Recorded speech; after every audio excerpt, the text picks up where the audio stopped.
Hello दोस्तों, मेरा नाम नम्रा खान है। मैं एम्स करियर इंस्टीट्यूट से हूँ। मेरे लास्ट ईयर बायोलॉजी में 94% आए थे और आज मैं आपको बताऊँगी कि आपको एग्ज़ाम टाइम में अपना टाइम ड्यूरेशन पढ़ने के लिए कैसे बढ़ाना है।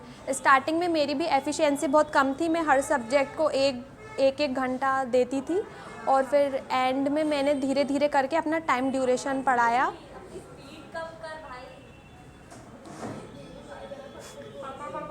आप धीरे कैसे बोलते हैं? ठीक है। हेलो दोस्तों, मेरा नाम नम्रा खान है। मैं एम्स करियर इंस्टीट्यूट में पढ़ी हूँ। मेरे लास्ट ईयर बायोलॉजी में 94% थे और आज मैं आपको बताऊँगी कि आपको एग्ज़ाम टाइम में अपना पढ़ाई के लिए टाइम ड्यूरेशन कैसे बढ़ाना है। आपको जब आपका मन लगता है सुबह पढ़ने का, रात में पढ़ने का, आपको उस टाइम अपना टाइम ड्यूरेशन बढ़ाना है। मेरा भी स्टार्टिंग में बहुत कम एफिशिएंसी थी। मैं हर सब्जेक्ट में तीनों चारों सब्जेक्ट को मिला के 2-3 घंटा ही बस बैठ पाती थी। मेरा बिल्कुल दिल नहीं लगता था पढ़ने में। फिर एंड में जाते जाते जब मैंने से पहले आपको अपनी एफिशिएंसी एक घंटा बढ़ाते जाना है। आप जैसे कि अभी 2 घंटा पढ़ रहे हो तो उसको बढ़ा के आप 3 घंटा, 4 घंटा, आप ऐसा नहीं एक घंटा, आप 2 घंटा भी बढ़ा सकते हो। आपका जब मन लगता है आप तब पढ़ो। आपका रात में मन लगता है आप रात में पढ़ो। आपका सुबह मन लगता है आप सुबह भी पढ़ सकते हो। जैसे 6 बजे उठ के आप पढ़ सकते हो। जैसे नॉर्मली कोचिंग स्टार्ट 10 बजे से ही होती है तो 6 बजे से आप 9 बजे तक पढ़ सकते हो। आपका मन नहीं लग रहा, सुबह आपको उठने में दिक्कत होती तो आप रात में 12 बजे से स्टार्ट कर सकते हो। जैसे मेरी भी एफिशिएंसी स्टार्टिंग में बहुत कम सी रही थी। मैं हर सब्जेक्ट को एक घंटा ही देती थी ज़्यादा, क्योंकि मेरा मन ही नहीं लगता था पढ़ने में। और मैं जब मुझे एक सब्जेक्ट पसंद था तो मैं बस उसी सब्जेक्ट को बस पढ़ती रहती थी। लेकिन आपको ऐसा नहीं करना, आपको हर सब्जेक्ट को अपनी प्रायोरिटी देनी है। ऐसा नहीं कि आपको एक सब्जेक्ट अच्छा लग रहा है आप वही सब्जेक्ट पढ़े जा रहे हो। आपको हर सब्जेक्ट को इक्वल देखना है, तो उससे ही आपके मार्क्स बढ़ेंगे। वरना आपके एक सब्जेक्ट में अच्छे मार्क्स आएंगे और एक में आपके कम नहीं आएंगे, उससे आपके परसेंटेज पे बहुत फ़र्क पड़ेगा। तो सबसे पहले आपको, जैसे मेरा रात में मन लगता था, मैं रात में पढ़ती थी। हर सब्जेक्ट को आपको 2 घंटे देने ही हैं।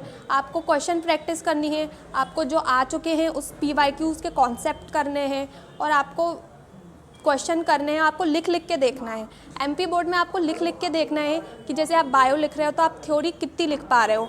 जैसे कभी कभी अपन याद कर लेते हैं लेकिन अपन लिखने बैठते हैं तो अपन उतना अच्छा नहीं लिख पाते हैं। और अपन देखते हैं कि कभी कभी जैसे 4 मार्क्स लॉन्ग आंसर रहते हैं, अपन ने याद करा लेकिन लिखने बैठे तो बहुत कम नंबर्स के दिखते हैं।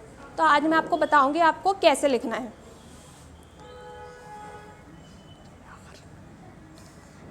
तो सबसे पहले जब आप स्टार्ट करते हो तो आप सबसे पहले आपको वो MCQs ऑब्जेक्टिव्स करते हो तो आपको ऑब्जेक्टिव्स के लिए बीच में सेंटर पे हेडिंग डालनी रहती है। जैसे कि MCQs,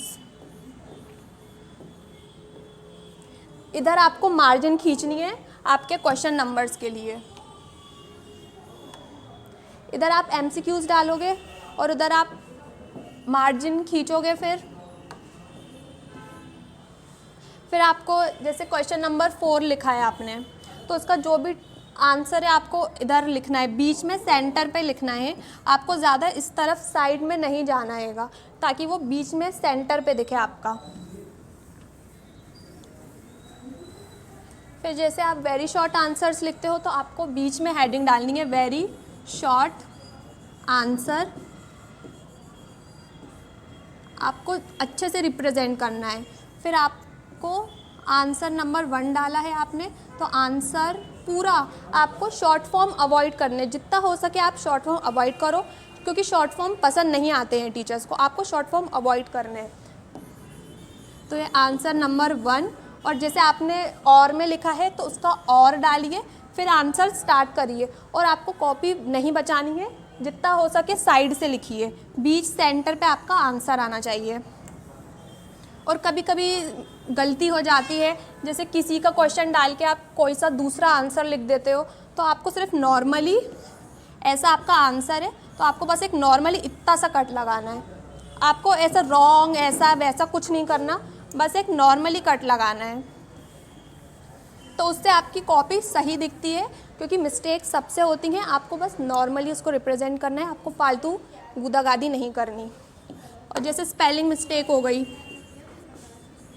तो आपको अपनी स्पेलिंग मिस्टेक कुछ बच्चे ऐसा ऐसा कर देते हैं, पेन से फ़ौरन कूद देते हैं। तो आपको सिर्फ लिखा आपने, आपकी स्पेलिंग मिस्टेक सुधारी जो भी, और बस इतना सा कट लगाना है आपको, ज़्यादा नहीं करना है। और हैंड राइटिंग बहुत अच्छी रखनी है आपको, क्योंकि आपकी हैंड राइटिंग सबसे पहले आपके एग्ज़ामिनर को दिखेगी। जैसे आपकी हैंड राइटिंग होगी वो उतना ही खुश होगा, जितना आप क्लियरली लिखोगे उतने ही आपको अच्छे नंबर्स मिलेंगे। ऐसा नहीं कि कुछ भी लिख दिया और अच्छे से लिख दिया, नहीं, वो आपकी कॉन्सेप्ट्स भी देखेगा और आपकी राइटिंग अच्छी होगी तो वो आपको थोड़ा सा फेवर भी करेगा। जैसे आपने कुछ कहीं स्पेलिंग मिस्टेक कर दी तो उसके नंबर नहीं काटेगा। और ट्राई करना है जो चीज़ आपको नहीं आ रही है, जो चीज़ आपको नहीं आ रही है तो आपको जो पहले आ रहा है आपने वो लिख दिया, और जो चीज़ नहीं आ रही है आपने उसको बीच उसमें लिख दिया। एंड में नहीं लिखना है, आपको मिड में लिखना है जो चीज़ आपको नहीं आ रही है। तो उससे जब एग्जामिनर आपकी फ्लो में कॉपी चेक करेगा तो जब आपने कुछ लिखा होगा तो उसको ऐसे नज़रअंदाज कर देगा, क्योंकि आप उसको पहले ही अच्छे से इम्प्रेस कर चुके हो। तो आपको ऐसे ही ये सब फॉलो करना है और अच्छे तरीके से अपने राइटिंग पे भी ध्यान देना है, अपने रिवीजन पे भी ध्यान देना है, और टाइम ड्यूरेशन बढ़ाना है, क्वेश्चंस करने हैं। हर चीज़ परफेक्ट होगी तभी आपके परसेंटेज अच्छे बनेंगे। तो बस मैं इतना ही कहना चाहूँगी आपको, ये सब आप फॉलो करें और आपके नंबर्स बहुत अच्छे आएंगे। Thank you.